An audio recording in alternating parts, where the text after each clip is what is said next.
ఎన్నో ఏళ్లుగా తెలుగుదేశం పార్టీని కువైట్లో నడిపిస్తూ తెలుగుదేశం పార్టీ ఎన్నో విస్తృతమైన కార్యక్రమాలను చేస్తూ తెలుగుదేశం శ్రేణులకు ఒక ధైర్యాన్ని భరోసాన్ని ఇచ్చిన ప్రవాసాంధ్ర అధ్యక్షులు శ్రీ గౌరవనీయులు పెద్దల ములకల సుబ్రహ్మణ్య గారిని వేదిక మీదకి వచ్చి ప్రసంగించవలసిందిగా కోరుతున్నారు.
అందరికీ నమస్కారం.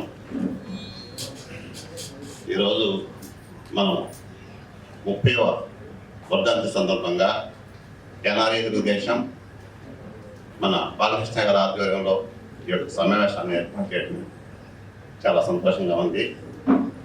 ముఖ్యంగా మన ఎన్టీఆర్ గారి గురించి మనం ఎంత మాట్లాడుకున్నా తక్కువే కాబట్టి ఆయన తెలుగు జాతికి ఆయన చేసినటువంటి గొప్పలు బహుశా అంతకు ముందు ఎవరు చేశారో మనకు తెలియదు, కానీ కనీసం తెలుగుదేశం రాకముందు మనం ఒకవేళ మహారాష్ట్రకి వస్తే మమ్మల్ని కమాటీలు అనేవాడు. అంటే కమాటీలు అంటే మనకు అర్థమే తెలియదు. అలాంటి సమయంలో మన ఎన్టీఆర్ గారు రావటం వల్ల ఒక తెలుగు భాషకి వన్నెదిచ్చినటువంటి మహనీయులు ఎవరంటే ఆయన మన ఎన్టీఆర్ గారు అని చెప్పేసి మనం చెప్పుకోవాల్సిన అవసరం కూడా ఉంది.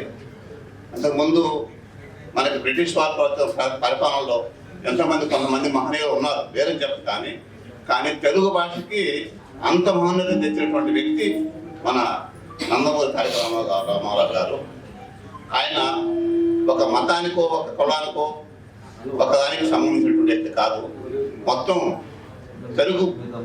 తెలుగు జాతికి ఆయన మనం ఆయన్ని సేవించవలసినటువంటి వ్యక్తిగా మనం ప్రతిసారి కూడా ఇలాంటి కార్యక్రమాలు ఎంతో కాలంగా ప్రిపేర్ చేస్తున్నాం.